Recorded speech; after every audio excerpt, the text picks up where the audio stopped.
Due to the recent COVID-19 pandemic, we've seen a lot of people have their lives shaken.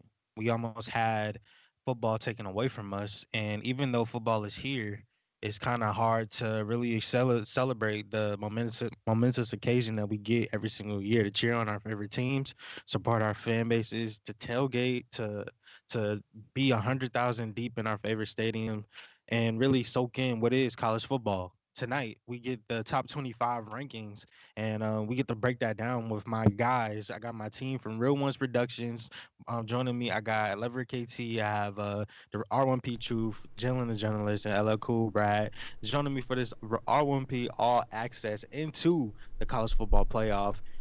There's a lot of things that we're dealing with, and one of the things is canceled games. We've seen a lot of those over the course of this season, and we actually seen the head ball coach in Clemson go crazy talking about, well, Florida State's trying to not play them, and got some controversy going on. But we've had several teams have their game either pushed back, postponed.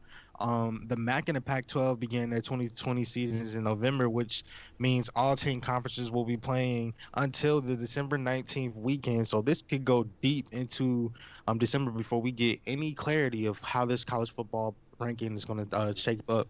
So with that being said, I got my analysts here to break down what was last week's top four: Alabama, Notre Dame, Clemson, and Ohio State, heading into Week 14.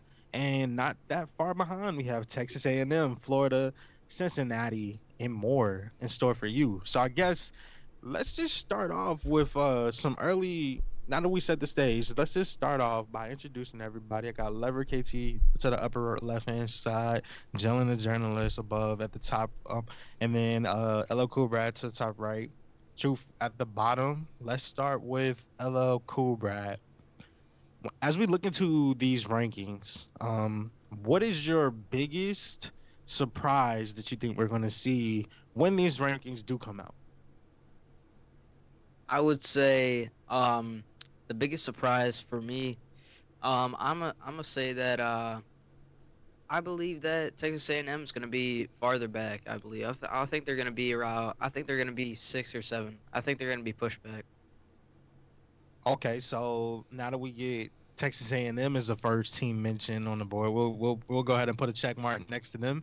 Truth, what is going to be the most talked about moment when the college football rankings drop? That's my question to you. I think Cincinnati being in the top five. I Top think five from Cincinnati. Wow. Wow. they're currently seventh. I think they'll be in the top five. Ohio State might drop to fifth or sixth, and Cincinnati seventh, so they might be either top six or top five. Bold take from Truth already as we get it cracking. KT, I give a question to you. Do you think the top 20 do you think the top 25 polls, um the top 4 specifically, do you think those change after this week? Yay or nay? To give you a simple answer, no. No. Okay, so the big dogs stay at the top, and then we still got the little dogs trying to get into the gate, trying to play in a big game. Jalen, the journalist, we come to you next. Yeah. Um Alabama played well last week. This week too against Auburn. We'll get into more of the deeper dive into the college football playoff top 25. But my question to you about Bama, is this the best Bama team that we've seen coming out right now in Like, recent memories? And then, like, let's just uh, say like in the last 10 years. last 10 years, no. Maybe on the offensive side. On the offensive side, yes, maybe. Uh, Hmm. Defensive side, no. They didn't have way better defensive teams. I would say the most complete Auburn team was, I think it was the year 2012 when they beat Notre Dame in the national championship. The Alabama team against Notre Dame. Yes, I do remember that. That was the year that Manti Te'o was. Yeah. No. Yep. So, Yeah, and yeah, speaking we of all speaking remember of that. Manti, speaking of Manti Te'o, we talk about Notre Dame, who looked pretty impressive going into the top 25. So let's just get into it. Let's talk about last week's after week 13. Let's talk about it. So Alabama is going to be number one. Last week, Mac Jones tossed 5 touchdowns to get revenge over Auburn in the 42-13 win in the Iron Bowl. I know the good folks in Alabama cheering on Roll Tide are happy about that one. Then we have Notre Dame, who we just talked about. They've been in a North Carolina team that was kind of that game looked like it's going to be a shootout, and then the defense is clocked in, No, locked in, and shout out to the good ball coach at North Carolina because he really showed me that he can keep his team into it, even though they didn't pull out the win. Better team prevailed, but I like the way they handled the game as far as their defense. It was a strong day all around for Notre Dame on all phases, and their depth really showed. They won 31-17 over North Carolina, and they held their defense allowed just 58 yards in the second half after giving up touchdowns on Tar Heels' first two drives to open up the game, so they locked in. My question to everybody, I'm gonna do rapid fire, is Notre Dame better. It does Notre Dame deserve to be the number one seed? If the college football playoff comes out with it right now, do you think they will look at them as a number one seed? Jalen, go. They will look at them as number one seed, but I would say no, just because the only team they really like, you can say, oh, like is a great win is against a Clemson team that didn't have a starting quarterback. Well, not even just a starting quarterback, a top five pick, and a Heisman candidate in Trevor Lawrence. Good point, Brad. Go. No, because I would think Clemson's way better than them too. The only reason that Clemson lost lost to them because they had that backup, and if Trevor was in, that would have been a whole different game, I believe. But Um, put respect on the backup though, because I he's will, going to be but a He fine did pack. good. He's going to be a fine player at their I in will. Clemson, and Dabo has Yep. definitely been recruiting well. So you got to give him credit for bringing in two freshmen. Um, I will give him credit for that, but I'm just saying it would have been a different outcome if Trevor was playing that game. okay, I truly believe that though. okay. Short. I'm on short answers. Truth, go. no, no, no, because of the strength of the ACC. Strength of the ACC. Okay, so that's that. We'll get into how that affects Clemson and Notre Dame later on in the show. But KT, go. Alabama could beat the Jets. Mm, Oh, that's Oh, tough. That's tough. That's a tough one right there. I'll go with that. I'll actually go with that. The way the New York Jets been looking, they just all god awful. Prayers to the New York Jets. Merry Christmas to them, and happy happy New Year, and happy Kwanzaa, But and yeah, all that good stuff. Happy holidays, cause y'all just about to. That's all y'all got to play for right now. Y'all just Hmm. trying to go get to y'all families. But then we get into another team that's going to get to their family and have a family type atmosphere, at least like that they hope in Clemson. Last week, Clemson played Pitt and they defeated them. On Dabo Sweeney's team returned to the field after 2 weeks off.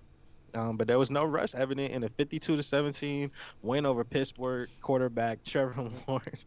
yep. We got Pittsburgh. We got Pittsburgh Coolbrad's team. The Trevor Lawrence, he threw 403 yards and two scores, and the defense forced five takeaways. Let's talk about Clemson really quick.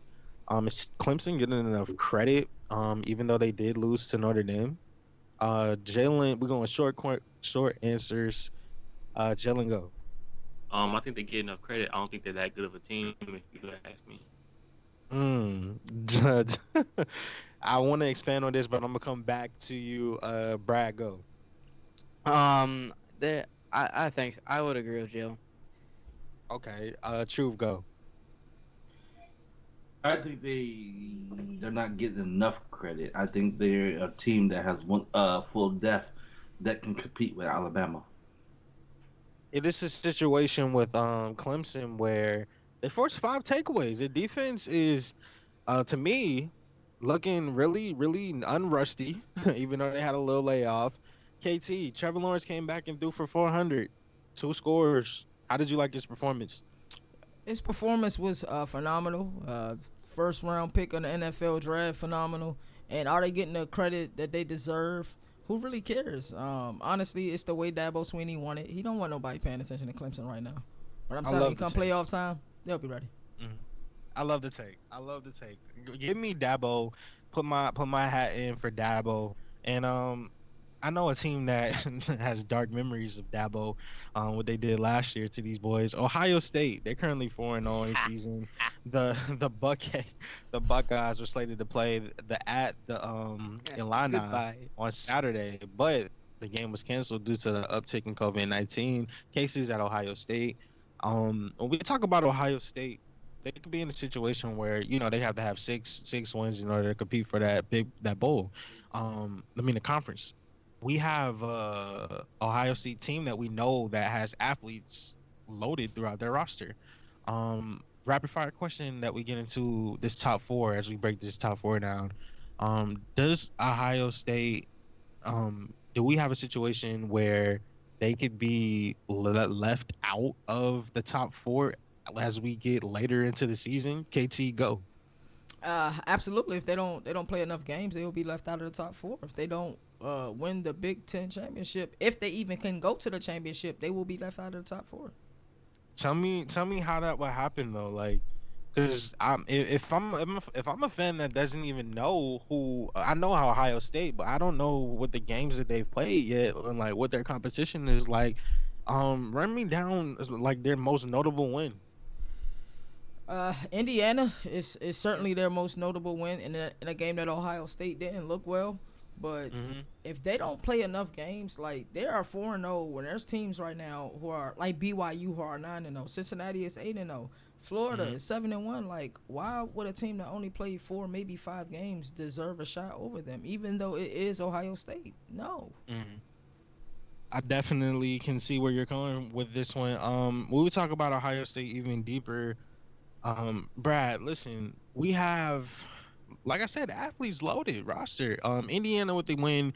We talk about Northwestern, a team that just took a loss that we'll get to in a little bit later. Team that just took a loss and who is having a Cinderella season. Yeah. They look like we know it's the kind of quality of the opponent because Michigan State has just looked. I mean, goodness gracious. Send prayers to Michigan State too. Happy holidays, happy Kwanzaa, all that. But they just lost, and now their Cinderella season appears to be over. Brad, make me a case that Northwestern should get in over an Ohio State team that's only played four teams, and they got 4 wins, but they kind of look a little rusty. What I could say is this. I believe this. Ohio State. I don't think they're gonna make. I think Iowa and Northwestern are gonna make it to the Big Ten championship. Um, because Ohio State's not gonna play enough games. So that would leave Northwestern with a chance to be able to be whatever rank Iowa is if they make it there. And then that would move them up because of the severity of Iowa's rank, pushing them in the top four. And then they would need some teams to lose in their championships. Excuse me. So we go into this deep dive as we go into this deep dive into these top four teams because this is what's going to get a lot of the action. And when these polls drop. I know with that we're waiting upon that arrival of those polls to drop at any minute now. Um, what was the biggest win of the week if we had to rank them between the I guess it's 3 teams that played: Alabama, Notre Dame, and Clemson. Which one are you taking the most stock in as far as a win this past week? KT, go. The easy answer is Alabama, but I'm gonna go with Notre Dame. They beat a good UNC team. Like you said, it was looking like it was about to be a high scoring affair. It wasn't. Their defense Hmm. showed up, and I don't think people believe in Notre Dame. People don't want to They see Notre don't. Dame in the college football playoff. Man, I tell you, But, it's your fault, bro. Hold that up. but that's the thing that I was just gonna mention. People really let one thing hinder their thinking as far as like the possibilities on how things could possibly like grow. And I think when we look at it, like that loss that Notre Dame took against Alabama kind of scarred them as far as the reputation around the whole college football landscape because you are a storied franchise and program and collegiately and just throughout the nation as far as being one of the more prestigious schools to get into. For you to take a loss to one of those SEC Deep South powerhouses to that magnitude, 42 points on your head, that kind of I don't want to say ruin, but that kind of would fit the word ruin their reputation. So now we have Ian Book channeling his. I don't even know what his QB comparison would be, but we'll get into that in a second. It's We Trubisky. Mr. Bisky is a QB comparison. Who's your QB comparison of Ian Book, Brad? a former Notre Dame player, Joe Theismann.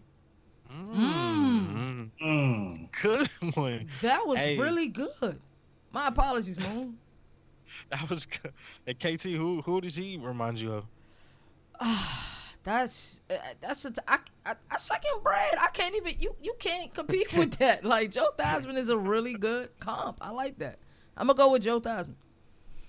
And we're not barring any injuries. Like we're praying against injuries and Hmm. everything. But Hmm. um, Truth, who would you say your QB comparison of Ian Book is before we break down Notre Dame?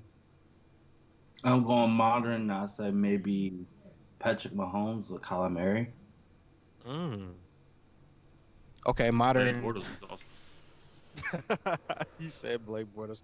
UCF. Shout out to UCF. They were a Cinderella team a couple of years ago too. So Hmm. Notre Dame, even though they're in the top four, they feel like a Cinderella team because of their fighting for respect. Um, can we get a situation where Notre Dame, with this win that they just had against North Carolina, Brian Kelly has had this team playing at a tremendous level. Their depth is amazing. Their offensive line is always seems to have juggernauts in the recruiting class. They seem to know how to recruit. They seem to know how to weather the storm every year. To be in the Independence and play such a tough schedule, I think Notre Dame has a tough schedule. They play a lot of rivalry games, and their brand is just elite. NBC prime time, always on TV. But we see a situation where they get severely disrespected just as far as our what we see as far as recency bias the last time they were on this big stage. If we see a matchup between Alabama and Notre Dame again, my question is to y'all is we'll start with KC first. What would that matchup look like this time around? Um, as I stated earlier, Alabama could get the Jets some goal. Um, but it would be a much closer. It would be a much closer matchup. I think Notre Dame isn't getting respect. Like I say, it's the like you got the Mandela effect. It's the Manti Te'o effect. But Hmm. it wouldn't. It's going to be a damn good football game. But I would still have Alabama winning by 10. All right, so we talk about Notre Dame versus Bama, and Bama could beat the New York Jets. Trevor Lawrence could possibly be going to the New York Jets. In a situation, you got best player out of board. Do you see that happening? Elo Kubrat? Yeah, I could see it, but I just pray that Adam Gates isn't there when he's there. I just hope not, because it's just gonna be wasted talent. How you feel about this one, Jalen? I feel like Alabama win, but like as you said, it'd be much closer. And y'all forget this ain't they've been on the big stage after Manti Te'o. Remember they made it to the playoffs Trevor Lawrence freshman year, and Hmm. Trevor Lawrence beat them. Mm. Truth, we come to you with Trevor Lawrence. What is your if you're looking just at the eye test of him, did you see any rush this past week? And if you did, point it out to me. If you didn't, like tell me, keep it real with me, Truth. The man did not play. The man did not play for 5 weeks. Uh, he had to have a little bit of rush starting, Mm. and then he shook it off and lit the hell out of North Carolina. um, but my only gripe with him is that he only had 2 touchdowns, 400 yards. You expect somebody to have 3, 4 touchdowns with 400 yards. But he did throw the ball over the park. 'Cause, like, yeah, he threw a ball over the park. When we talk about Clemson, Dabo, we talk about Ohio State, and it's just kind of goes together. Do you think that they have a feud going on here, just a little rivalry going on between Ohio State? I know Urban Meyer's not there no anymore any longer, but you think there's a little feud growing between Ohio State and Clemson, Drew? No, I don't. I think there's more of a rivalry going on with Dabo and Nick Saban. So you think it's Dabo Nick Saban, not Dabo versus Ohio State? No. Okay, so I personally think it's Dabo versus everybody. I think Dabo. Hmm. Yeah, good answer. I think it's Dabo versus everybody. Dabo is coming in a situation where it seems it seems to me that he just has a ultimate chip on his shoulder. He's making his team play, even though they came out and put 50 on their head. They could have easily capitalized and had more possessions go for it. So they could have had 70 if they really wanted to. And I think their team is a well-oiled machine. But the problem is, I want to see them get ETN more involved. And as we get later into the season, because he's a vital focus point when they want to win championships, is working their work on their backs and getting solid play out of their running back production. When we talk about Clemson, do you think they have that this year, KT? And if they do, is it ETN or is it more? It's certainly ETN. ETN is a really unselfish player. I think if he had kept his name in the draft last year, you'd see him come off within the top 45 picks or so. Maybe even in the first round. I think if anything, he probably has hurt his draft stock more than anything. But I think that experience and that hunger, it's nothing like hunger. Not winning it all last year, definitely left a bad taste in their mouth. So definitely, Clemson is dangerous. Dabo Sweeney, I'm telling you, if there's a coach I will fight for, it would be him. Nick Saban, like his players might not even like him. They respect him, but they may not like him. I think Yeah, Clemson yeah. players they love Dabo Sweeney and they'll do anything for him. All right, so now we have this deep dive into the top 20, dive into the top 25, and I'm gonna give you some notable wins that went down this weekend. In other news, Texas A&M, they defeated LSU and they had some rust, but it still had enough to post a solid 20-7 win over LSU. Texas A&M's defense held the Tigers to 3.7 yards per play and forced three takeaways. They look really nice, even though people are not giving them a chance to make it. They are on the bubble right now. Florida. 7-1 on the season. They defeated Kentucky. Tight end Kyle Pitts wasted no time announcing his return from injury with the three touchdown catches in the win over Kentucky. Rapid fire question, Jalen. Do you think Kyle Pitts is a first rounder as a tight end position? Yes. And I want to say this too. Kyle Trask is the first place in the Heisman, if you ask me. Good question. Good. I mean, good take, bro. Then we get Cincinnati at 8-0. They didn't have a game. The Bearcats game at Temple was canceled due to COVID-19 cases. Coach Luke Fickle's team isn't slated to play again until December 12th versus Tulsa. My question to Truth: do you think that there will be some rust factor going on with Cincinnati since their game is about a week and some change away? If they're mentally prepared, there will be no rust. But physically, yeah, there will be rust. But mentally, no. I think that I think Cincinnati and Tulsa is going to go neck to neck. But ultimately, I think Cincinnati pulls it out. Okay. And then we get we go to my Bulldogs country, Georgia. We got 6-2 in the season, but they defeated South Carolina this past week, and JT Daniels stole the show in last week's win over Mississippi State. But the Bulldogs leaned on the run with 332 yards on the ground in the 45-16 victory against South Carolina on Saturday night. They're 6-2 in the season. KT, just be real with me, man. You put it on me lightly, or you can put it on me heavy. Listen. I know we got two losses on the season, but our teams that we've lost to are Georgia and Florida and Alabama. So tell me why the Bulldogs shouldn't be in consideration for uh maybe even maybe top five, maybe top four. To be in consideration for top five or top four would certainly be extremely difficult. They are currently a top 10 team. The issue is, and we will talk about this later, to expand or not to expand the college football playoff. In most leagues, the NBA, 50% of the teams in the NBA make the playoffs. Roughly 40% of the teams in the NFL, really 45% now of the teams in the NFL make the playoffs.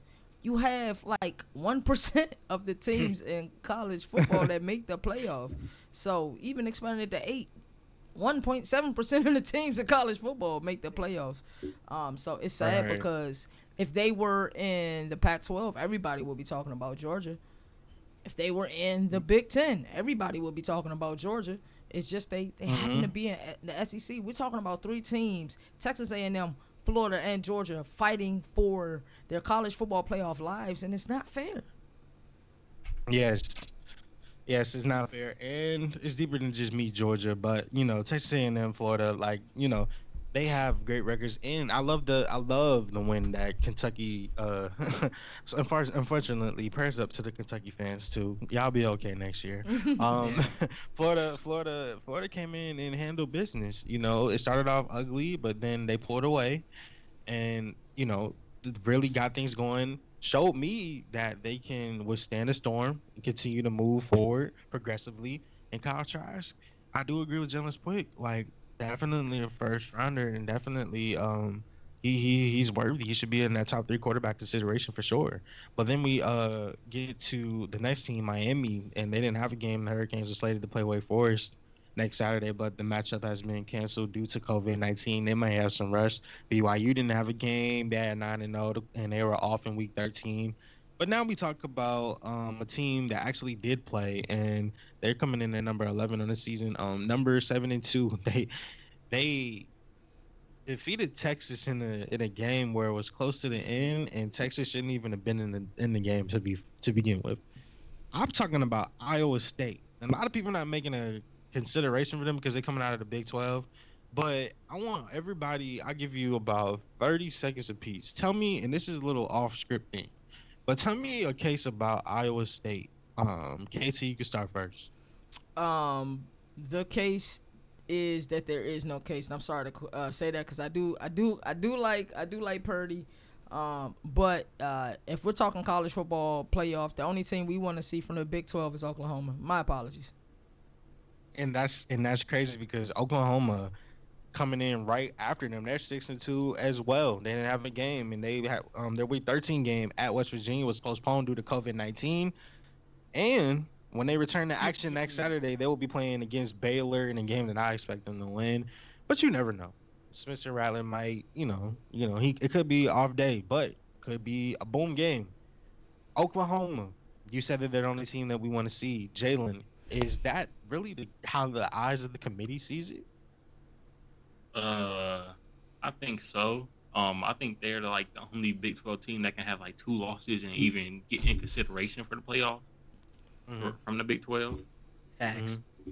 So yes, I think that's Yeah, how the committee sees it. and we'll see when the rankings do come out because who is ranked higher, Iowa State or Oklahoma, as you get into now. Creeping up right after is Indiana coming in at 5-1, who defeated Maryland, and the Hoosiers rebounded from the loss to Ohio State with a 27-11 win over Maryland.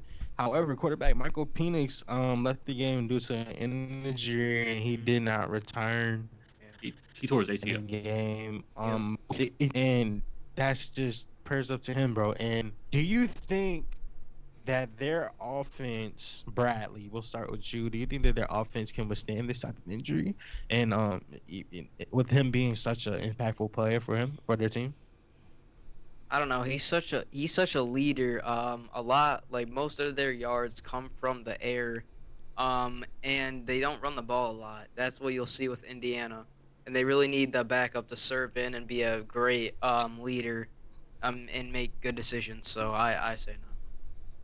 If there's any coach that I like, it's the coach that's over there speeching and just giving a positive impact to this community, and not only just the football program, but just this community as well. And it's just loving on each other, man. And I love what Indiana is doing, and I think that even though they withstanded just a terrible injury, I think that their program will still be on the up and coming in the Big Ten as we continue to go throughout the year. So I don't think it will be too much of a drop off because it's more of a team with football. Then we come up talk about another team that's not getting enough credit. Coastal Carolina, they're 9-0 in the season, the sneaky 9-0, and they defeated Texas State over the weekend. They gashed Texas State actually for 406 rushing yards and route to a 49-14 victory. The win over the Bobcats gives Coastal Carolina the Sun Belt East Divisional title. If they win the Sun Belt, do they make the college football playoff if they go undefeated? Let's start with Truth. No, I don't think so. Jalen. You said they're in the Sun Belt. Yeah, they're in the Sun Belt. Yeah, exactly. All right, all right. That's all you need to know. No, no.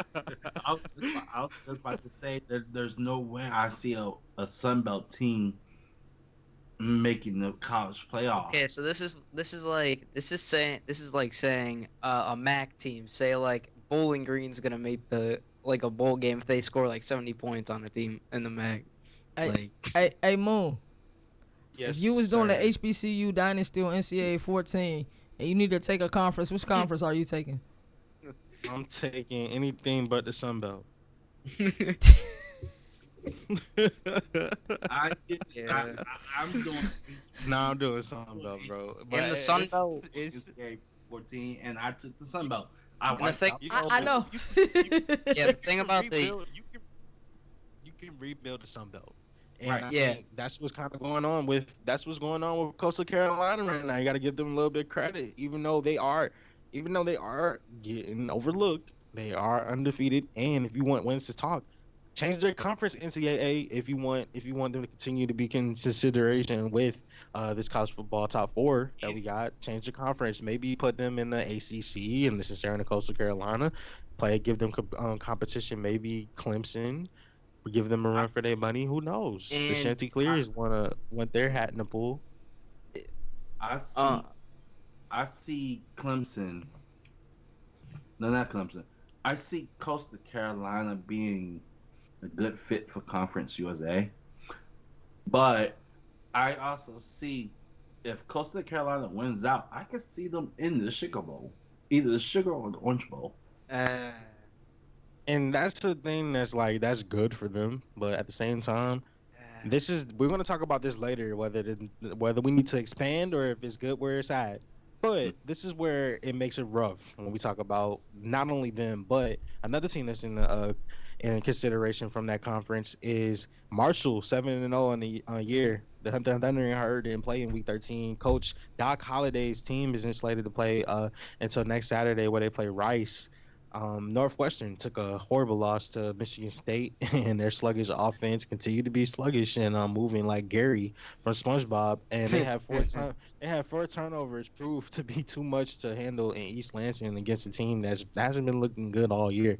I know the Michigan State loss is bad, but Northwestern's, y'all can all say it at once, is Northwestern's hope to make it to a college football playoff um and play in one of those big New York six games, is it over? One, two, three. no. Yes. Yes. No. Bra- so we got two no's, and I'm gonna go to the two no's. KT, tell me why you're no. Well, we're talking a New Year's Six Bowl, all right? Yeah. With everything going on with Ohio State, they could play in a Rose Bowl. Mm-hmm. Brad.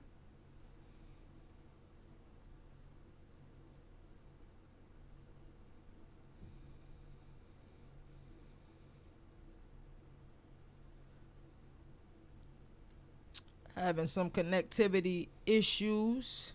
Give us a I second. We would. will get right back to you. So we had some connectivity issues. The question that our master of ceremonies, Moon Vibes, just asked, he was asking, could Northwestern be in a New Year's Six Bowl? My answer was yes. And it was because of they could possibly be in a Rose Bowl. And then he asked Brad what was his thoughts. So Brad, what was your thoughts? My thoughts were like, if Ohio State's gonna keep getting games postponed, like, how is it Northwestern's fault? Like, oh, Iowa too. Iowa, they're number 23, I believe, right now. Probably gonna go up at least 2 spots right now. If they win out, they're gonna make it instead of Ohio State because Ohio State's not gonna play enough games. And then Mm-hmm. Northwestern, if they beat Iowa, depending on their rank, that'll make them even higher up in the ranks. So That's true. You mentioned some good points. And then another team that's in there, they're 2-1 on the season. They've had an uptick in COVID-19 cases that forced Minnesota to cancel the game with this team, Wisconsin. They're 2-1 on the year. And the Badgers are slated to host Indiana next Saturday, and a team that's going to look different without Michael Penix. What do we do with Wisconsin? And what do you think that the committee? Well, the question should be, what do you think the committee does with Wisconsin at 2-1 on the season? Jalen, go. I think they just put them in a bowl game at this point. What the rank? They were ranked 16th, I believe, last week, and I just believe they're gonna put them in a bowl game. It might be New Year's Six. Most likely, it's not gonna be New Year's Six. It's probably Hmm. gonna be like a before the New Year, after Christmas type bowl game. Now we get into another team that has been looking pretty good. Oklahoma State, 6-2. They defeated Texas State. And Desmond Jackson's clutch performance with 235 rushing yards with Chuba Hubbard and LD Brown sideline helped Oklahoma State rebound from last week's loss to Oklahoma, which isn't really a bad loss when you think about it. Oklahoma is 62. When you look at it, and just let's just be realistic.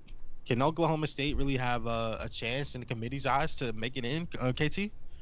Making it to the college football playoff or to a New Year's Six game. New Year's Six, because at this point these teams are not going to pretty much make it to the college football playoff. But can they get New Year's Six consideration?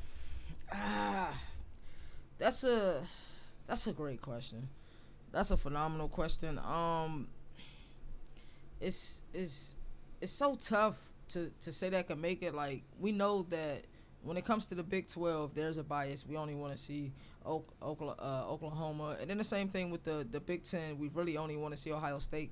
Pac-12 doesn't really get inclusion at all. Like, and they're a Power Five Oh, I'm gonna conference. get to them. I'm gonna get to them in a second. So so We're gonna look, set that up. Perfect. looking at Oklahoma State losses, the Texas loss, that was a thriller. Oklahoma beat the crap out of them Mhm. in a rivalry game, and Yeah. then a New Year's Six bowl possibly. But they have a game that they won. I'm trying to see. It was like week 1 or week 2 of the season, and they struggled. They struggled with a team that they had no business struggling with. Mhm. Kansas State. I believe it was Kansas State, and it was That Isn't was that what the it said. same? Wait. Isn't that the same? That's the same Kansas team, Kansas State Oklahoma. team. The purple Wildcats one. Yeah, that one. Yeah, Yeah. that's the same team that gave the upset to Oklahoma, isn't it? no. Yeah. It was Tulsa. They Yeah. also struggled with Tulsa. Oh, that was tough. Yeah, Tulsa. Oh, Tulsa. Okay. So Yeah. when we talk about Oklahoma State now, New Year's Six, okay, maybe that's on the table, but I want to showcase the public. I want to showcase and put the public's attention to just something that I just noticed. We don't get our first Pac-12 team in these rankings, at least for this week. Not until the new rankings come out, but it should be a little bit worse until number 19, and that's Oregon, who just took a loss to Oregon State, and they have work to do on their defense after Oregon State scored 2 touchdowns of 4 of its final 5 drives to score the upset. And the Yep. way that they lost that game was kind of crazy. Mhm. With Oregon State losing, all eyes shift to USC. But in the grand scheme of things, the Jones Shire version of this, I think all the attention is now shifted off of the Pac-12. And this is the bad thing about the college football playoff, in my personal opinion. Pac-12 doesn't have any margin for error. They cannot lose a single game whatsoever. They will basically have to go undefeated just for them to get consideration.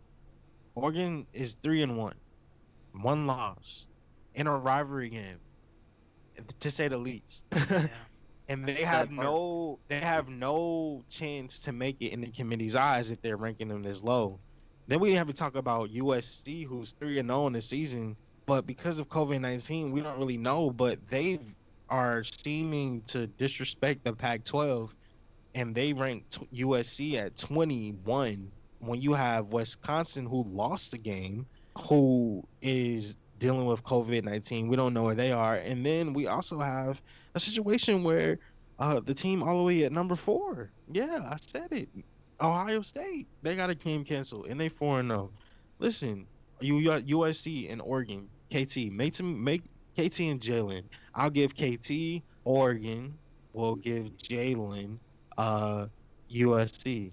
If you were these head coaches for these teams, how could you convince your players to make their season, worth something now that the committee is not going to give you the proper respect that you deserve? I feel like in Pac-12 country that the Rose Bowl is still important, because of the West Coast bias. And it's not it's deeper than college football. It's also in college basketball. A lot of these top recruits don't go to West Coast schools. Now they may go to the Midwest, but it's pretty much from the East to the Midwest. So the Rose Bowl is still important, and that's something that you can still play for. You're beating an East Coast school or Northern school. So if I'm a coach, I'm like, listen, let's win some games. Also, Oregon always put players in NFL. Like, hey, let's go make some tape. So Jalen, you have USC. USC is in a situation where they are undefeated on the season. Do you think that stays the same with them throughout the rest of the year? Do you think they have the team to do that this year? And I guess I'll give you the follow up question afterwards. I think they're a good enough team to go undefeated for the rest of the year. I think they will go undefeated for the rest of the year. Wait, aren't they undefeated right now? Yeah, they're I believe undefeated they. right now. Yeah. So yeah, they will go undefeated for the rest of the year. So I can see them then, participating in Rose. but so you said Rose Bowl, but they would be a conference champion then, right? Conference Mm-hmm. champion, Pac-12, undefeated, is left out of the college football playoff, and that makes sense. How? Truth. The the college football playoffs committee, they don't really respect the Pac-12. Just look at the rankings; they have them in the mid to lower tier of the rankings. Um, Yeah, we know that part, truth. We know that part. I'm talking about like deeper than that though. I don't know. Listen, like Alabama. Let's say Alabama wins conference champion, right? That ends Florida's chances. So Alabama stays number one. Notre Dame wins out too, even if they beat Clemson twice. So then we will have Clemson at 2 losses, right? All to the same team. Um, so that's 2 losses in the season, and then we have Ohio State. We who knows what happens to the rest of their schedule. Texas A&M. Let's say they keep winning, but they lose. They slip up. Florida slips up. Cincinnati continues to win, Yep. but we have little old USC who's undefeated and a conference champion. You mean to tell me that a conference championship in the Pac-12 does not hold any value anymore? Truth? no, Wow. So KT answered. Tell me why, Yeah, KT. no, three letters, SOS. strength of conference. Strength of schedule. Yes, that too. Exactly Strength what of it is. conference and strength of schedule. Yeah, but USC, they're not like the old USC of Matt Lyon, Reggie Bush glory. Um, and like to be honest, I still think USC is still recovering from those penalties that they got from that era. Mm, But Hmm. but they getting there. I think they do go undefeated, but they they have a sliver of a chance. They have a slither of a chance to get Mm, to the college play. a sliver. A Yes. sliver. That's interesting that you said a sliver. Um, all right. So we have a situation where we talk about SOS, strength of schedule, right? But I think it also has to do with another thing that has to do. It starts with the R, and it's recruiting. It's recruiting. That's really what it comes down to. Recruiting. Big Ten, SEC, ACC. That's what it looks like. Hmm. That's what they want to go to. That's what they want to go to. And we see a lot of people commit recently. We talked about the upset, college Yep. football upset on with Brad, who does a phenomenal job with the college football upset. About Tennessee having a lot of players that decommitted from them recently. That hurts the SEC. It definitely hurts Tennessee. But like players, you see, they want to go to like these conferences as a whole.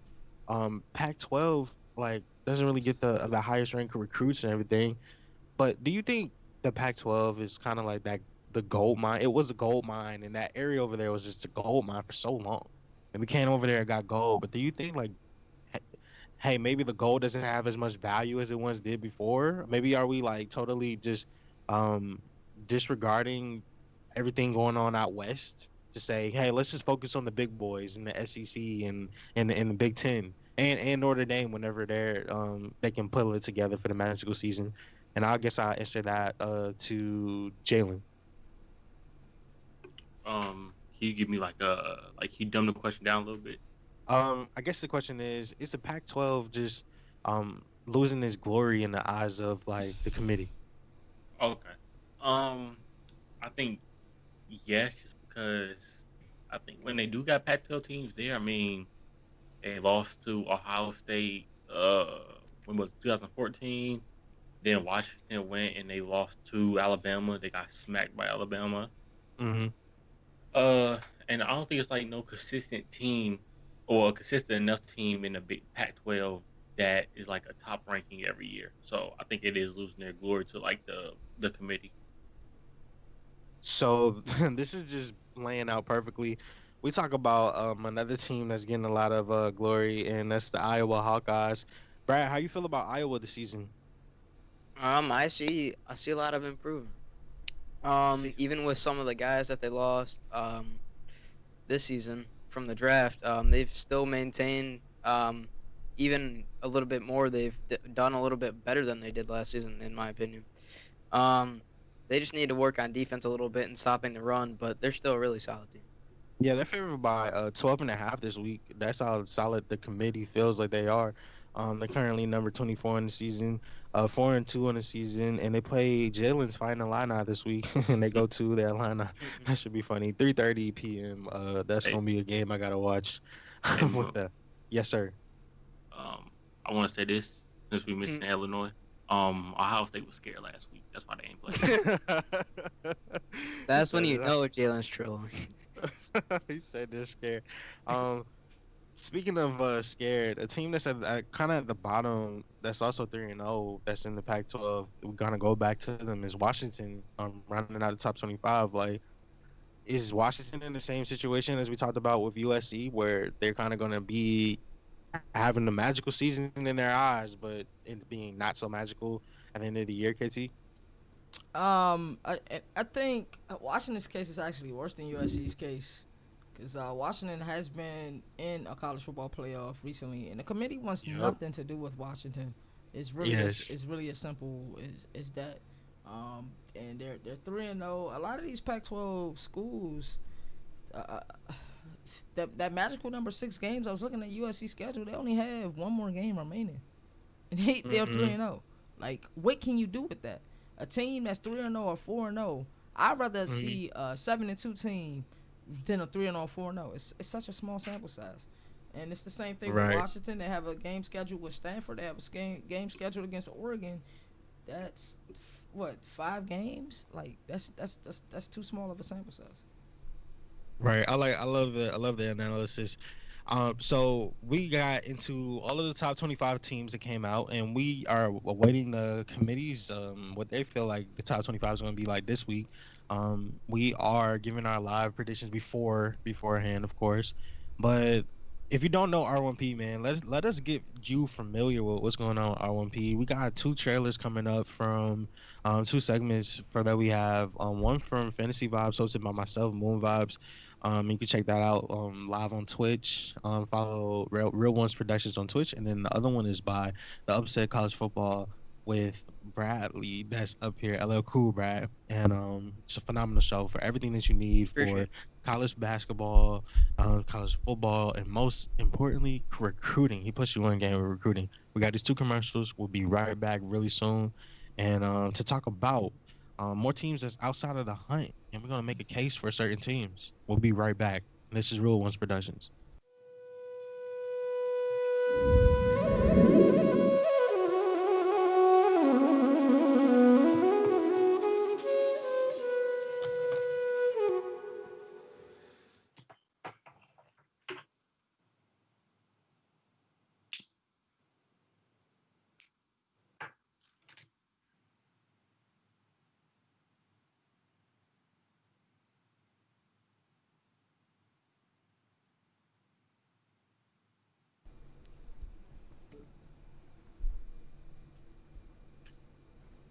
So we are back live, and we are talking about the college football top 25 that's coming out, and we are expecting to drop at any given moment now.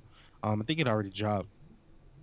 Now, when the College Football Playoff Committee Selection Committee released their inaugural top 25 rankings on the Tuesday before Thanksgiving, it revealed the thought processes of the selectors for the first time this season. There were certainly some surprises as the committee valued some teams and conferences such as the Big 12 more highly than the AP voters and coaches have so far this season.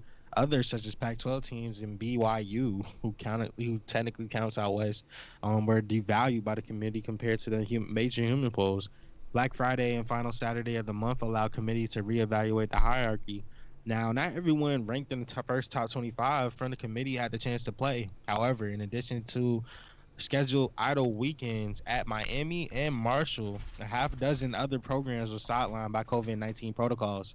That included Ohio State, ranked at number 4, who announced late Friday night that their Saturday showdown at Illinois could not go on as plans. Some other teams that should be getting in some notoriety into the consideration.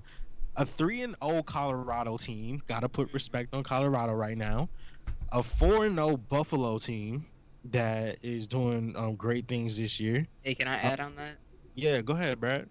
My boy, I don't really know him, but he's from the MAC, running back for Buffalo. He had 35 touches for 405, 8 touchdowns, ties an Eight NCAA record. in He a ran for that game. last week, In and a Buffalo game. scored 70 on Kent State. 70 on their head top. The Yep. 70-piece chicken nugget combo. Add honey mustard and Chick-fil-A sauce. Look, 5-0 Nevada should get a conversation. And then we have 9-1 Liberty. Hmm. How the college football playoff accounts for the unbalanced schedules that we have in the COVID-19 canceling the games and the last minute cancellations that got Dabo Sweeney so hot. Not even to mention the postponements and the intersectional play for the purposes of comparison. How they will use all of that information to discover these rankings, only time will tell. But we go back to our analysts and we give to them why they going to make their case for certain teams, because I mentioned those 4 teams to set the stage for the teams that are actually going to get more consideration than the Liberties of the world or the Nevadas or the Buffalo. Even though my running back is better than yours, your case for Texas A&M, who is right outside of the top 4 right now, KT, what is your case for the good boys at Texas A&M under the helm of Jimbo? Do I have some time? You got some time. I Go got ahead. some time. I got some time today. Okay, cool. Go ahead and break it down. Texas A&M.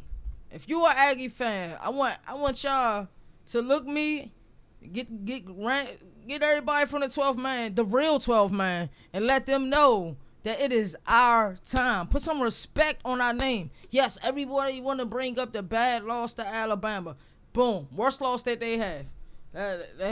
Their best one was against Florida. Florida, who is also vying for the playoffs. Another thing they need to do, they need to put some respect on Kellen Mond's name. He has an 8-to-1 interception to touchdown ratio. He is not turning the ball over. It's as simple as that. So, as Aggie fans, this is what we need.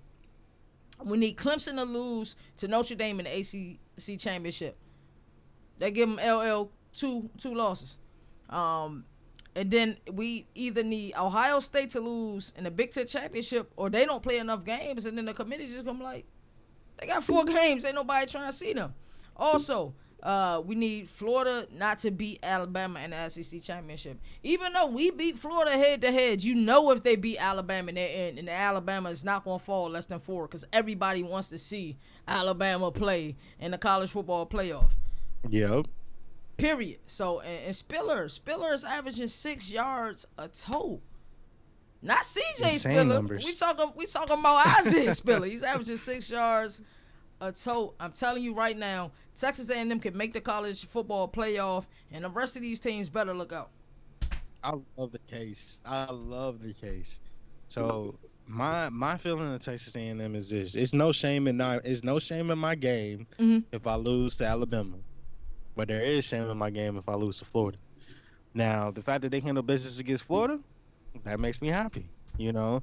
And if my only blemish on my resume is the annual butt whooping that I always get to Alabama, then hey, I know my program is progressing.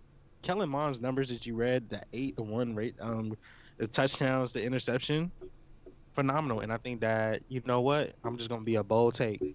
Kellen Mond is the best quarterback that Jimbo Fisher's coached. Yeah, sorry, Jameis. Sorry, Jameis. And in fact, Kellen Mond, if he goes to the NFL, will have a better career than Jameis Winston. And I don't even want to go too far with the cold take, but I just love this kid that much. I think that he's playing in the SEC as a quarterback, and he's had baptism by fire, and now he's refined. It's gonna be a diamond in the rough. Maybe a late round draft pick, but whoever does get him, hey, diamond in the rough. I love the take KT with Texas A&M. Brad, we just talked about these dudes who just took a loss to to the guys, man, to the Aggies in Aggie country, Florida, who've been looking impressive, especially in the game against Kentucky this past weekend. Make a case for Florida for me if you're a Florida fan. Look the Florida fans in the camera and let them know how they can make it to the college football playoff. Hold up. Hey, look at here. Look. I got completions, touchdowns, completion percentage, you name it. We got interceptions, we got turnovers, you name it, man. Bro, if you have not seen this Florida team play, they are one of the funnest teams to watch. One of the most electrifying. Why I say that what my case for them. What we need is we need Texas A&M to lose to Auburn this weekend. Number 22 Auburn. Um, and then we need Clemson or Notre Dame, doesn't matter which one, to lose in the ACC championship. So that's already locked up. Florida just needs to win out now, and like KT said, 4 wins isn't gonna cut it. I don't think for Ohio State. So that's huge for Florida, and that's how I see them getting in. Tell me this about Florida real quick. I don't want to cut you off, but let me tell me. Go ahead and flex. If you're in Florida Gator country, man, tell me some of them stats you talk about. I want to bro, hear about Kyle Trask. bro, Kyle Trash, bro, 195 for 273, 2,810 yards, bro, off 195 completions. Dang, 71.4% completion percentage. He's got 34 touchdowns, Mm. like only 3 picks. That's So incredible. you mean to tell me that Florida has a quarterback that can actually pass the ball, Brad? Yes. Um, and then other wide receivers, they have 2 wide receivers over 500 yards, and both of them have over 5 touchdowns. Oh, I mean 7 touchdowns, which is incredible. And then another guy, they have Trayvon Grimes, 24 receptions, 358 yards, 6 touchdowns. Mhm. Off of 3 wide receivers, they have 18. They got 24 touchdowns. So my thing about Florida, and then one thing that you just said about them that was deeper than just numbers. You said that it's one of the most the funnest teams to watch, and I give them credit for that because this game that they played against Kentucky, Kentucky came out and they were dealing with COVID-19 hitting their team. Hmm. They had players that weren't even supposed to be in the game. How they even came and started to be even competitive in that game was like wow. They kept it close to start the game and all the way up to halftime. And then all it took was one little fire drop, like little match to drop and Yep. catch fire. And special teams made the difference and gave the team a spark. And that team just came alive. And And that's all they. that's all they need. And that's the same thing that happened to Georgia. The same thing that they couldn't get to happen for real against Texas A&M.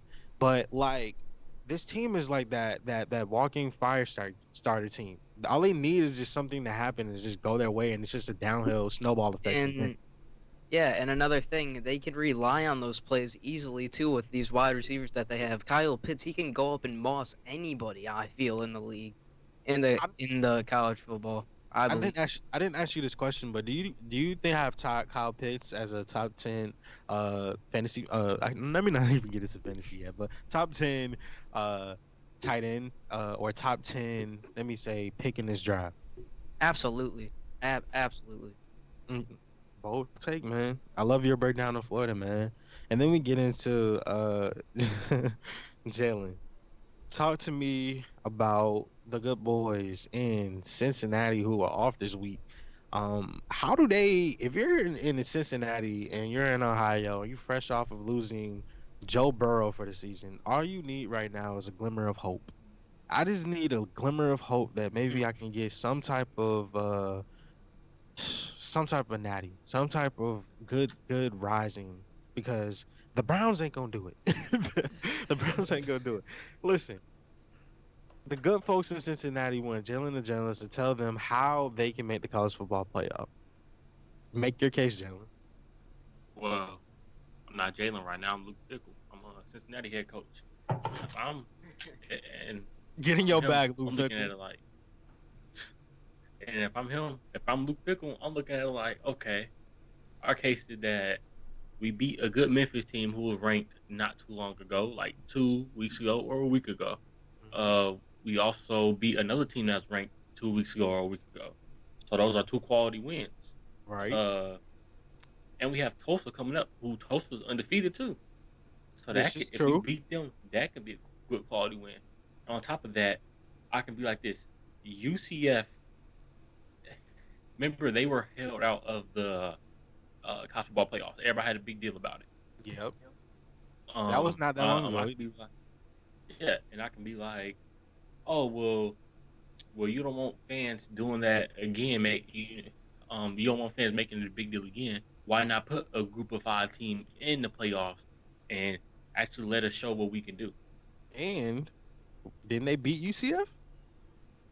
Yeah, and hold on, and it was a close game. They had to fight back, and what they say about good teams, they find a way to win close games. Mm, Absolutely. that's a good take, Jim. If you're a little fickle and you're also talking to the committee, wouldn't you mention something about how your defense is playing better this year? Um, Hmm. you would also mention something about not only we've been our defense playing better, but our turnover margin is better. We also talking about a situation where we just recruiting better. If you're an athlete, would you want to consider in your recruit making that decision? You got a SEC school offering you Jalen. You got a Big 12 school offering you, and then you got this little school in the American like that's just hoping to get college, just get some type of love. Would you consider going to Cincinnati to play for Coach Luke Fickell? I mean, looking at the culture, it's like it's it's, it's seeing they players before games get hyped up. It's like making one. It, it would make me want to play for that team. I don't know if I would choose Cincinnati, but they would Mm-hmm. definitely be in my top teams. I love the tape, man. So if you're looking at talk to the committee one more time, Luke Fickell, deeper than just making a case, because you know they're gonna have a rebuttal to everything that you just said. You know they're gonna have a rebuttal for everything. In layman's terms, or one sentence or less, what is your case reduced to its simplest form? We're a good, complete team that's undefeated. Straight like that. That's fire. That's fire. Okay, That's the way so it is.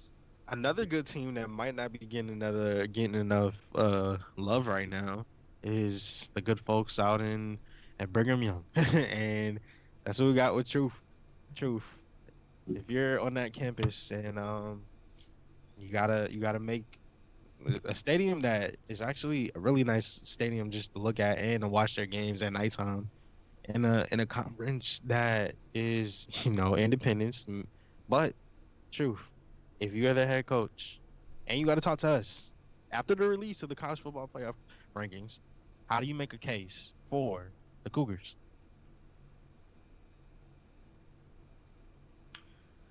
Let's see. Majority of our teams that we've played: BYU, Texas, San Antonio, Troy, Louisiana Tech, Houston. They all have winning records. They may not seem like teams that sparking interest. Our best game was against University of Texas San Antonio, who was 3-1, yeah, whose only loss was to us. We beat them 27-20. Um, Okay, Truth. Let me ask you this. Let's just get right straight right into it. Okay, Truth. So if we're going off a base of a couple of different things, let's say three things that the community looks for. I would say that if we can reduce that to three things, it would be eye test, one. Two, we talking about like head to head records. So, the Notre Dame Clemson game, that head to head record at the end of the season, that's gonna come into play, right? Then we have the conference championship. Can you get a conference championship, Truth, in the independence? Yay or nay? No. All right, so we got to throw that factor out. Then we talk about BYU. Do or does BYU pass the eye test for you?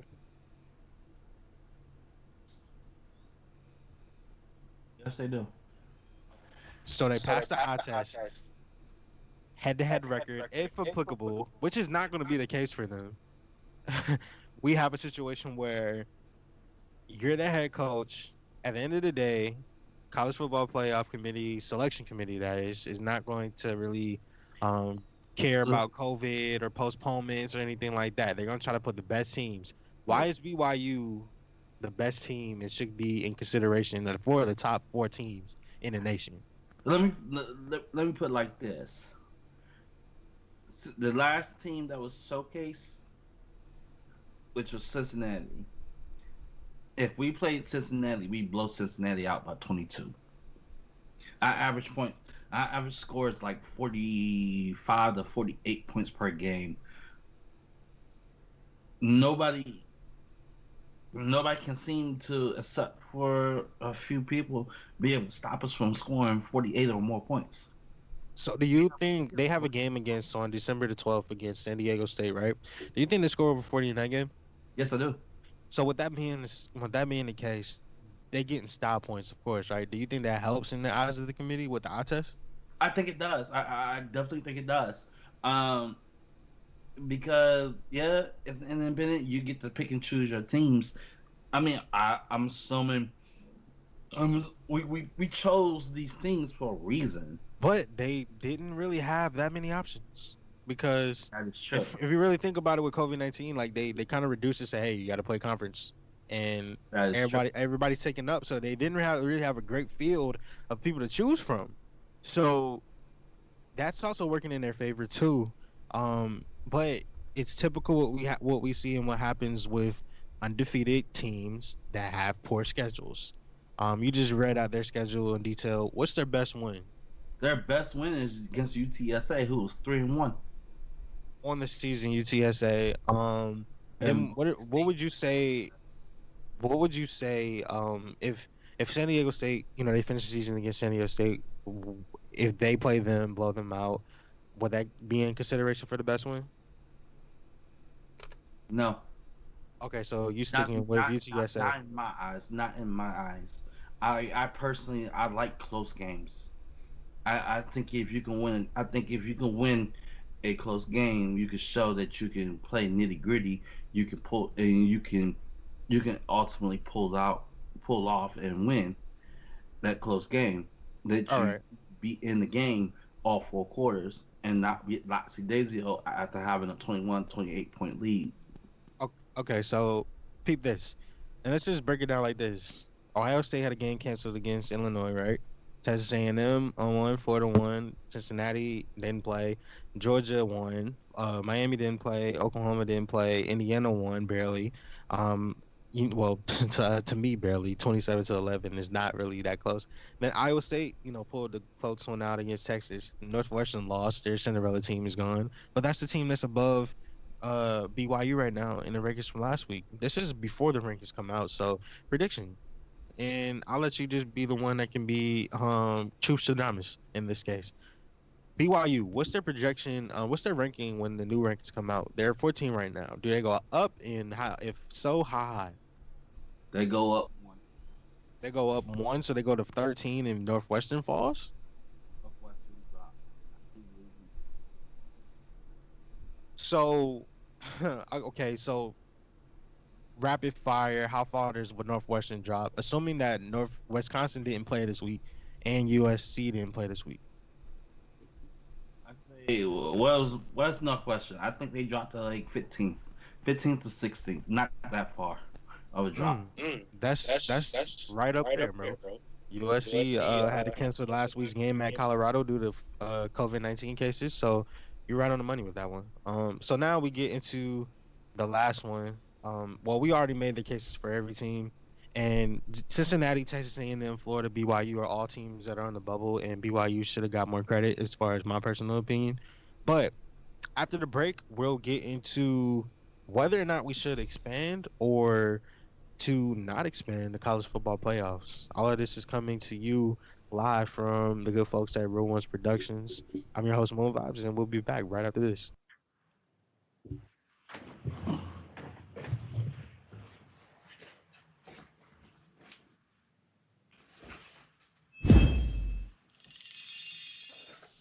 Is your favorite rapper Polo G? I don't even know who that is. Capolite. Your boy with Capolite, man. Hey, we ain't talking about stall him out. This man so Hey, Debo, stall him out. so cap. Want to bring up a sour spot here for Brad. Y'all remember what happened last time these two teams played? It was a debacle. The Eagles won 34-3. Brad, you okay? I want you to leave the room or anything now. Oh, we need you here at R1P Studios. It is what it is. Man. That's not gonna happen. They can turn it around. They can potentially shut down Minnesota's They're offense. not shutting down MacArthur's High School's offense. Dude. The Oxon Hill Clippers offense. Yeah. They're not shutting down nobody's offense. But I don't see it happening with KT. You don't think Trevor Lawrence and ETN could put up 40 points against the Seahawks? Yeah, I think so. KT, you know what time it is. Oh. You on the investigation, man. You already know By what time the FBI, the ATF. Everybody want to talk to you, True. Hey, talk to him, Detective LL Cool, Brad. What the hell are you smoking? Cause I Who else was smoking that? Ooh, my man's cigarette was late. Don't do it. Freaking shoulda. You came to our stream today. Did you or did you not stop at the liquor store to get a bottle of him? No. But I got one thing. Okay. When we seen you smoking a cigarette while Moon Vibes was doing Vibes Stradamus, was that cigarette laced with anything?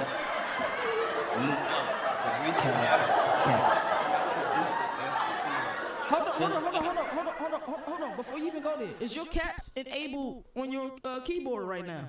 No. is your favorite cereal Captain Crunch? Didn't you have a cap on earlier? No.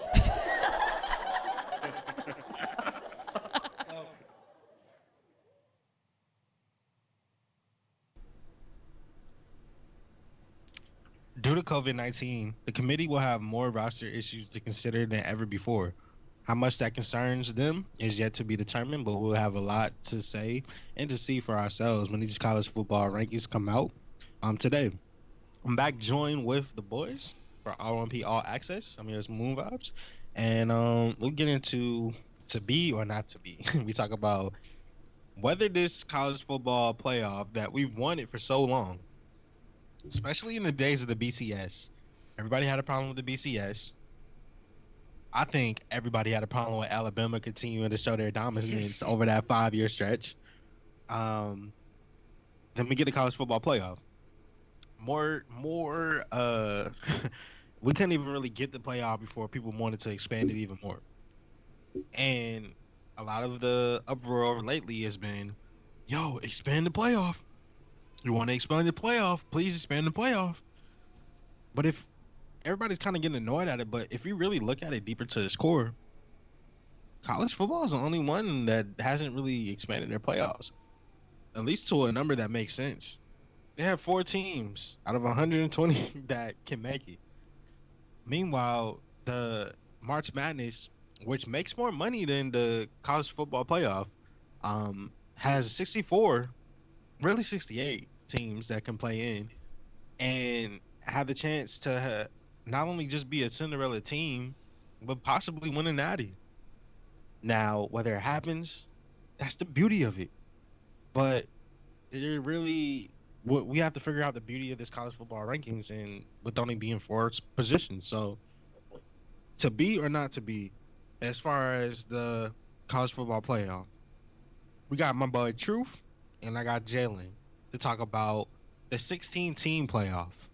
What is the plus size for it? What's the cons of it? And they're gonna duke it out to see what how that can be achieved if that's even possible. So I'll pass it off to him and we'll start with Truth first. 16 team playoff. How does it look like in your eyes?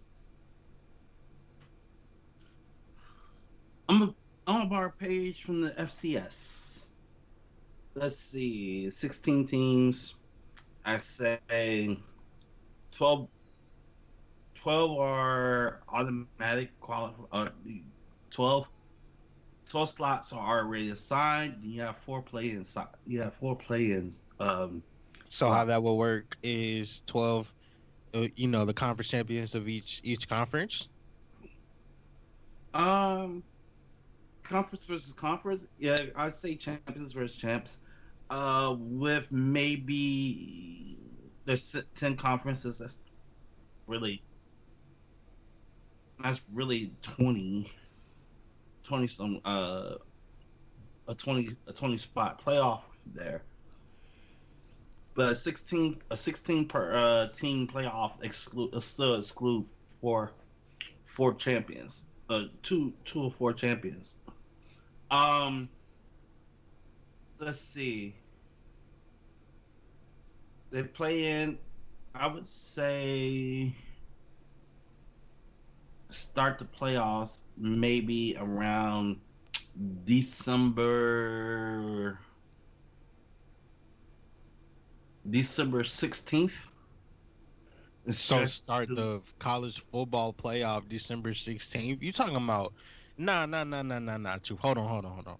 no. You telling me to start you start December 16th, Mm-hmm. right? A week before Christmas. Mm-hmm.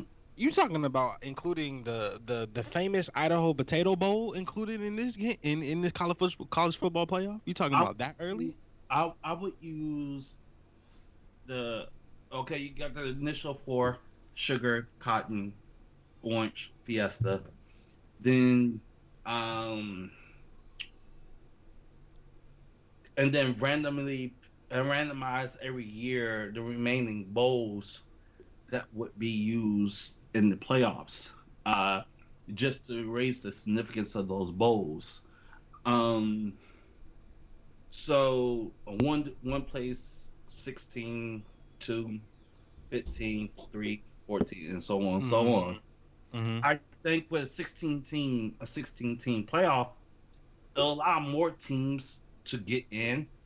It'll kind of eliminate the we should have made it in. We should have made it in. No, no, you shouldn't. It would make I think the 16 teams would be a lot easier for the committee to make than a 14 playoff. Okay, so let me just reduce it down to its simplest form. Start December 16th, have it to be kind of like March Madness, but a smaller bracket. 16 teams, they play each other all the way up until the New Year's Day, 6 games. And well, until the January, usually January 7th, January 8th, Mm-hmm. Yeah. leading up to the combination of it. And then they just use those bowl games that are outside of the New Year's Six ones and then configure it to where they still have a significant meaning so it doesn't lose the meaning of the bowl game, but adds added implication for it now that you're fighting for a spot to move in or advance in the next round of the tourney. Yes. Okay, cool. I So think I think 16 team playoff will be very beneficial to all schools that would be included. Let's say you got the top 16 teams in the college playoff rate going for it. Any of the 16 teams can make it. Uh, say for instance there'll be a one for once a Cinderella story. Say Cincinnati makes it say Cincinnati plays Oklahoma in the playoffs. They Mhm. knock off Oklahoma, then they gotta play Florida. All right, so I'm gonna make it easier for you, bro. I'm gonna do this and I'm gonna make it easier for you. So, based on your current format, right? Let's just go based on what we have. Top 16 teams in the nation, right? We got Mhm. Alabama playing USC. Give me Alabama. They moving on to the next one. We got Notre Dame, and just based on just based on the rankings right now, Alabama will be taking on a Wisconsin team that we don't even know who they are. I mean, no, Notre Dame will be taking on a Wisconsin team that we don't even know who they are. That would be interesting. Then we got the BYU matchup against Clemson. That would be a great game to have. As far as storylines, is Clemson for real? Is BYU for real? Then we got Ohio State will be taking on Northwestern, a game that they are familiar with. That's just getting into some of the games. If we have that, do y'all think? And this opens up the question to everybody. Do y'all think that is more favorable or enticing in the eyes of the audience than what we have as far as our current format? I think it would. I Uh, think open up the playoffs to the group of five schools. How you feel about it, Jalen? More enticing. I think, yeah, just because people want to see more teams in the playoffs. I just don't think after a while it won't be more enticing just because it'll be Alabama, Clemson, and whoever the Big 12 got in Ohio State competing. At the end of the tourney, Yeah. KT. I think I'm about to go on a tangent here. So I think that 16 is too much. I feel like 4 is too little.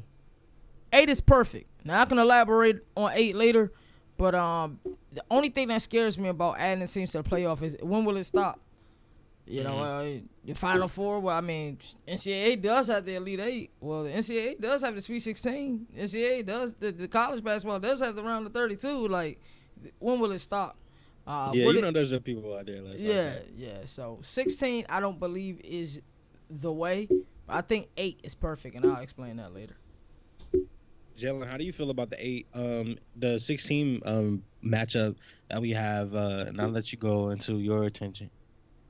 The what matchup? You The said 16 16. team playoff. I don't like it. I don't like KT's 8-team playoff. I think it just stick to 4. I think that at the end of the day, like I said, at the end of the day, it will be most likely Clemson or Alabama coming out on top in national championship game. Also, what KT said, people aren't going to be satisfied. It's going to be more people that want more. They're going to ask. It's going to expand to 8, then it's going to expand to 12, then it's going to expand to 16. Then people are going to keep complaining, wanted it to expand to 24. So I love I don't that, like bro. the idea. All right, I love that, bro. So that kind of leads me into the 8. So C might be too much. Let's go to 8. KT, you mentioned that you had um whether the pros and the cons of it. And I'm can't wait to get into yours, but Brad, we haven't got to you yet. How do you feel about the 18 playoff, and what are your pros and cons for it? My pros and cons are it would be beneficial because then there's more teams, but I would say a con of it is I would say that it's not as much as entertainment. I would say this. I would like to see where there's a thing that the FCS does. They do 24 teams, but they have qualifiers. So what I would want to see is instead of just 24, I want to see the whole top 25 and then have qualifiers eight into eight. If that whatever it goes down to in half, that's what I want to see. I want to see that because it's way like you can't like some teams don't get a chance. Like we're talking about the committee, they get slept on. Like like give them a chance. Yeah, Oregon that number just totally getting Yeah. disrespected. USC that would give. I think the teams that will love this idea the most is the Pac-12, Hmm. Big 12. They would love this. American, they would love this the most. Now the powerhouse teams Yep. and the people that's SEC country and everything. No, but I've Nope. noticed that the people that want the most are the people that like Alabama, Clemson. They just think that they're going to do the most. But the people that want it expanded seem to be in favor of the small schools, the underdogs, the tail of the But tape where it's the underdog. but then just wait until their team's doing a little better and they're in a worse spot and not gonna make the playoffs. Then they're gonna want the top 25 thing.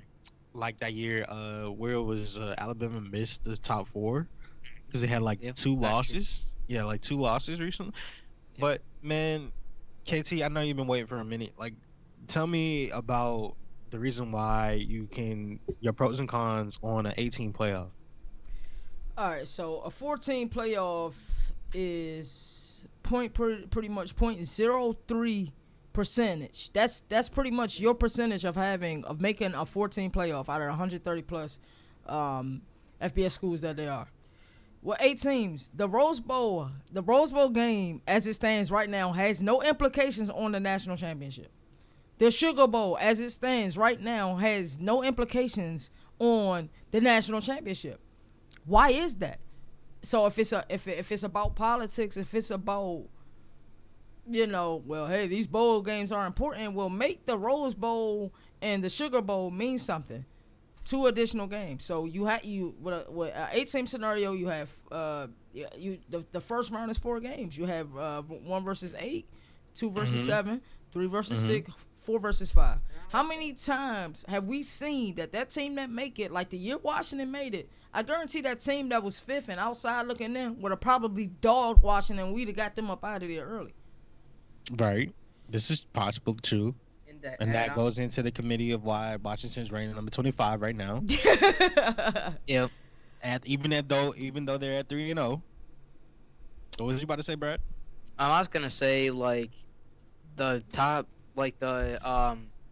the top 6 teams, sorry, the top 12 teams that make it through qualifiers, they would go to those New Year Six bowl games, and then those would determine 6 left, and then they would go to just facing themselves and then championship. I would like that.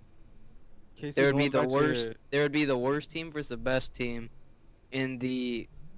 No, I'd say the worst 2 teams that are left in that 6. They would play each other for a spot in, and then so Casey, go back to your ones on what did you talk about where one plays 8, Mm-hmm. 2 plays 7, Mm-hmm. 3 plays 5, 3 plays 6, 4 5 Yes. matchup. Based on what we have this year. And let's just go based on what we have so far. So based on what you just said, one plays 8. That is Alabama versus Georgia again rematch. Mm-hmm. Then we have 2 versus 7, a Cincinnati team that's Mm-hmm. undefeated going up against a Notre Dame, Clemson going up against Florida, matchup that would definitely put some butts into seats. Florida could get Clemson some go. But the most underrated team, the underrated game of that little slate right there would be Ohio State versus Texas A&M, where Jimbo could sneak one, not even sneak quietly. We could And pull this one is out why against Ohio State. and this is why R1P is the best, man, because we give these ideas, man. We're the best. That's- Exactly, but that's just based on what to make it to where people understand. But to make it even crazier, let's say the committee says, "Hey, well, we value the fact that Cincinnati is undefeated more than we value the fact that Florida has 1 loss on the year, even though they just beat Kentucky. So we're gonna elevate Cincinnati over Florida because Texas A&M has the tiebreaker." That kind of changes things because in that scenario that KT just said, let's say we flip 6 and 7, that can make all the worlds of a difference if we have instead of Cincinnati versus Notre Dame, that matchup and how they would match up together. What if we had Florida versus Notre Dame? That could be an interesting situation where we could see a repeat of what Notre Dame got in the BCS championship Mm-hmm. when Yep. they got Alabama put up the 42 piece on them with Florida, or it could be them reasserting their dominance, Notre Dame. But all of these scenarios gives it a better feel with 8 in the college football playoffs. My final question to KT is this: if it's 8, do you think people? And we know people won't be satisfied, but will they stop talking at least for now? For now, possibly, because they're gonna be snubs. I mean, in college basketball, every year they be like, well, somebody got snubbed. You know what I'm saying? Every year, and that's what 64. Well, really 68, as you alluded to earlier. But I feel like we are guaranteed to get 2 or 3 SEC teams, maybe one Pac-10 team. With this scenario, we don't get. I said a Pac-12 team. We still don't even get We a don't even Pac-12 get Big team. 12. We don't even get Big 12. We don't even get a We big. being hon- Yeah, we we get one being Big honest 12. right now. We get one Big 12. One Yeah. Oklahoma State. No, Oklahoma no. State. You're right. No No, Big not 12. wait. No Big 12. No Big 12. Well, You're under right. the 8, under the 8. Yeah. Yeah, under the 8. Oh yeah, you're right. Because literally Oklahoma is on the outside looking in. Well, Yeah. You're being that absolutely 10. right. This is Absolutely before right. this is before the rankings come out. Yeah. Then we got Miami, who got one loss in the year too. But when we talk about this, whether it's 16, whether it's 8, whether it's 4, I think what it comes down is something that Jalen said earlier in the show is that Alabama and Clemson seems to have been in the little thick of things right now, and it makes me think, okay, recruiting. That's where NCAA is different than NFL, right? This is what stands out. But a lot of these recruits want to go to Alabama and Clemson, Notre Dame. They want to go to these schools. They don't want to go to the Cincinnati's of the world or especially if you're going to keep snubbing me in the title. I think these college football rankings doesn't do anything but hurt the Pac-12s and their recruiting chances because why would anybody want to go to Oregon anymore besides their jerseys because they know they're not going to win a natty. Yep. At this point, you're not going to win a natty. All you're going to do is look clean on the field. You're going to have the drip. If I go to USC, I'm going to go clean on the drip. I'm gonna have conference prestige. I'm going to be talking about the memories and the heydays with Pete Carroll. I'm going to be, it still didn't work with Steve Sarkisian. Never mind. They're going to be living in the glory days and living in the memory. But when is the last time USC has been truly dominant? Deeper than just Reggie Bush dominant. Like Yeah, I'm talking that's what I about, was like about to say. really dominant. You know what I'm saying? That's when can we get back to that? I don't think we get back to that because the recruits are not going to be going to USC, UCLA's, the Utahs, or no matter how good these teams get because Well, they be looking on the outside in. Then you have the close to Carolinas of the world and the Northwesterns of the world who every single year Northwestern seems to try to get better and better and better in the Big Ten that at the bottom is more top heavy than it is at the bottom, especially with Michigan State being where they are this year. They're kind of like the wild card, Michigan State in that conference. But what I wanted to say is, I say all of that to lead to this point. In the top 8 alone, Alabama, SEC, Texas A&M, SEC, Florida, SEC, Georgia, SEC. SEC. Mm-hmm. That's just the top 10 alone. Yep. And this is a question to everybody, I can all answer all at once, yay or nay. Does the college football top 4 every year bank on the status of the SEC? Yay or nay? Yes. Yes. yes. So when we look at that, it kind of goes back into my point. Why is the SEC bigger? Why is the SEC better? Why is the SEC faster? Why is the SEC stronger? Why does the SEC have stronger strength of schedule? Why do people believe in them more? Recruiting. That's Exactly. what makes that's what makes this game different and so much better. Every year we got new recruits, but where they want to go to the SEC. I wanted And- to add something. Go Real ahead, quick. USC actually has a really good shot at the #1 recruit in the nation here. I said it earlier, Corey Foreman. It will be their best recruit ever, very best recruit ever.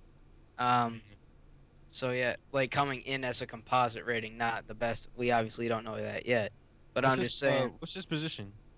He is a defensive end. Wow, he From gonna go to Corona, California. California. Yep. He is gonna go to USC and be the best player they ever had, and he's still not gonna win a natty. Yep. And that's a sad day when you really think about that. Sad But- truth. That's why they got the transfer portal. Hey, if you want to win a champion, big dog, you already know where to come to. If you want to leave your home state, you already know where to come to. And that's what Nick Saban is saying at his doorstep. Never mind. So we have to end the show at some point. But I don't want to end the show without giving some honorable mentions to the teams that don't really get no love right now. Um, Listen, man, if you're a Louisiana Lafayette Raging Cajun fan, hey, shout out to you. If you're a Tulsa fan who is still undefeated, man, in the AAC, shout out to you. Well, if you're a Texas fan, keep taking losses to Iowa State, man. Shout out to you. But if you an Iowa fan who just seem like can't get right every year, shout out to you. North Carolina, y'all played good this past week, but y'all on the outside looking in. Shout out to you. Marshall, not really getting enough credit. Coastal Carolina, Oklahoma State. I'm talking about the teams. Wisconsin, who has yet to play really anybody yet. BYU, who seems to get discredited. Northwestern, Iowa State, Indiana, Oklahoma, the boys in Miami, Georgia, Cincinnati, Florida, and Texas A&M. If you're all those teams that's out of the top four, just wave the top four goodbye because it's not looking good for you. And we're gonna see more as the committee gives our rankings and we get the chance to see them. But with that being said, I want to open it up to everybody just to say this. KT answered this question too earlier about the top 25 not changing. It's going to still be the same. Jalen, how do you feel about that? We'll go down the list. Jalen, Brad, and Truth. How you feel about that, Jalen? What's the question again? Does the top 25 stay the same? As far as the top four, Yes. Alabama, It's Notre Dame, Clemson, Ohio State. yeah, it's not gonna change. It ain't nothing that happened in the past week that's gonna be like, oh, we have to put Florida or Cincinnati in the top four. Brad, how you feel about it? Totally agree. Truth. Totally agree. Okay. Think the best thing that happened this week is that Ohio State was scared to play Illinois, so they didn't want to. They didn't That's want true. to. They didn't I'd want say to play. Oregon. Yeah, I'd say Oregon versus Oregon State. Yeah, that was sad too. Oregon, man, they got short end of the sticks again. Now recruits, if you want to go to Oregon, just know you're not winning a natty if y'all lose one game. But you're gonna have the Flyers dripping NCAA. That's the plus side of it. Nike facilities is there too. That's the best thing about it. Yeah. But the sad thing about it also is the fact that they're ranked all the way down, like they're down, down, down. Um, it's just sad, bro. But there's new life every new week when we have the college football rankings come out, and that's what's the beauty of college football. Um, as we close the show, I go down the table and we'll start with Truth, then Brad, then Jalen, then KT. Run it up. Give our final thoughts as we close out the show. Truth, go. I think the committee is shitting on Cincinnati and BYU. Go ahead and tell her how it is, Truth. Go ahead, man. That's the way it is. Brad, what's your final thoughts? The NCAA is on shit. They're on some shit. They always have been. They always will be. Don't think it's really gonna change, to be honest. Pac-12, Sun Belt, all those other conferences, they're not gonna get a fair chance. Jalen, what's your closing thoughts? My closing thoughts is Ohio State was scared last week. And every Illinois fan count that as a win. Fun fact. Also, I want to say this: if Cincinnati makes it to the playoffs and gets blown out, that's the end of that trying to expand the playoffs. Yeah. LeverettKt. What's your final thoughts, bro? So I want to say this. Before September, even fast forward before July 22nd, we had a 3-month period of dealing with COVID where we didn't really have sports. People were watching like marbles race and things of that nature. So we talk about the committee. We deep dive into all of these topics because we love talking about it. But at the same time, it's a blessing to watch these young athletes play the game that we all once loved or we all played once upon a time. So just remember the importance of that. The committee does have a difficult job, but I think we also need to put some respect on the BCS era. Just because I will never think 4 teams is enough. 8 teams has benefits. I think it's better than 4, but it also has some minuses as well. I don't know, but I appreciate what all these schools are attempting to do to protect their players, and I love watching these kids play on Saturdays. let me ask you a question real quick. I guess you can end it. Would you guys consider the Pac-12 a Power Five conference anymore? Nope, it's not Power Five. It never was. It's Power Four. They just added the Pac-12 to the conference just because they wanted to see it at the table. But It's almost like when you want when your little brother Money, wants money, some. money, money, money. When no, like when your little brother wants to, you're doing something right, and then you playing a game, and the little brother's like, "Yo, I want to play too," and it's like, "All right, you give him the controller, but the controller not even really hooked up to the Xbox. You're like, here, you just want to play." That's what it It's feel like like. the That's the Pac-12. That's what the Pac-12 is. They got a controller, but it's not even hooked up to the Xbox for real. They playing it, they don't even know any better, but they yeah. getting played, and that's what it feels like because it's not really Power Five, it's Power Four, and it's barely even Power Four because the Big 12 don't even need they in the same situation. The only difference is they controller be glitching half the time. It be broken. They analog stick don't work. That's the best thing. And That's it's the like best way to say it. yeah. And it's like you're a younger sibling and you're paying your older brother not to tell on you because he did something bad or something like that. Like Like please don't count we, that loss to Tulsa. Please don't count that loss to Iowa State. Like It's disregard how bad Texas is it's this year. Like yeah. even though if and I'm speaking as if I'm Oklahoma. Like if I'm trying to make a case for Oklahoma. But watch out for this. I think there's gonna be a team that does take a big jump this week, and if it's anything, I think it's Iowa State. That Texas win was a big win this weekend, and their coach is doing a phenomenal job at Iowa State, rebuilding that program. Um, Final thoughts for me is just this: I think that they did the college football playoff because they got tired of Nick Saban. If you look up the most wealthiest coaches in the NCAA, he's up there on that list. He's getting Number And paid. one. If you and they talk still get about cut. the NCAA being a system of that's geared off of this profit, making money off of the players, right? Coaches getting paid a lot. Talk about players. Um, we talk about recruiting. Who gets the best recruits? Alabama, who's always in the NCAA in the college football playoff. Alabama. Alabama, Whose who's coach in gets paid the most? Alabama. Alabama, who got the best recruits? Alabama, but who was in the BCS when the BCS format was still here? Who was winning natties Alabama. even with the Alabama? So I say all of that to Alabama. say this: Alabama and Clemson, and those are the cream of the crop right now. And until that changes, otherwise, that's when I think they'll change the college football playoff. Um, so maybe something to think about. Maybe the college football playoff was created so that the NCAA could try to sabotage Nick Saban, but his team was just too good, and they just kept winning. So people are getting even more tired of it now. So they're like, "Oh well, Coastal Carolina, you got a chance this year. It's Cincinnati. Hey, you got a chance. Pac-12 teams, you just get the controller that don't even work. Like it Tell just him to works." bring me mama. But with all that being said, um, that's the beauty of college football. You don't know what's going to happen in a league full of parity. But for this special edition of this breakdown, ROMP All Access for the boys, LeverettKt, Jalen, a journalist, Ella Cool Brad Truth. I'm your host, Moon Vibes, and can't wait to see y'all next week when we break down the next top 25 rankings that come out. Peace. Stay safe. Stay quarantine clean. Do something nice for somebody you normally wouldn't do, and we're sending y'all off. Salute.